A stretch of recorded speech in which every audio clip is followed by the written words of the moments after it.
এবারের ঈদে সিনেমার প্রচারণা নিয়ে কোনো ব্যস্ততা নেই বিদ্যাসিনা মিমের। আর তাই এই ঈদের ছুটিতে নায়িকা পাড়ি জমালেন সিঙ্গাপুরে।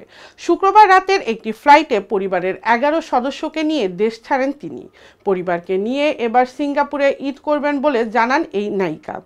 মিম বলেন, মূলত আমার মায়ের ইচ্ছাতেই এবার সিঙ্গাপুরে ঈদ করছি সবাই মিলে। আমার মা বাবা আমার পুরো পৃথিবী, তাই তারা যখন যেখানে ঘুরতে যাওয়ার ইচ্ছা প্রকাশ করেন চেষ্টা করি সেখানে নিয়ে যেতে। এবার মায়ের ইচ্ছা হয়েছে সিঙ্গাপুরে যাওয়ার, তাই সবাই মিলে সেখানেই যাচ্ছি। এরই মধ্যে আগামী ঈদ উপলক্ষে তার অভিনীত দুটো বিজ্ঞাপন প্রচার এসেছে।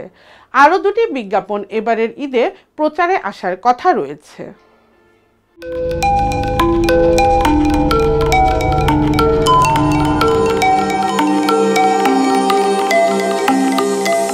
টেক টিভি, দেশ ও দশের কথা বলে।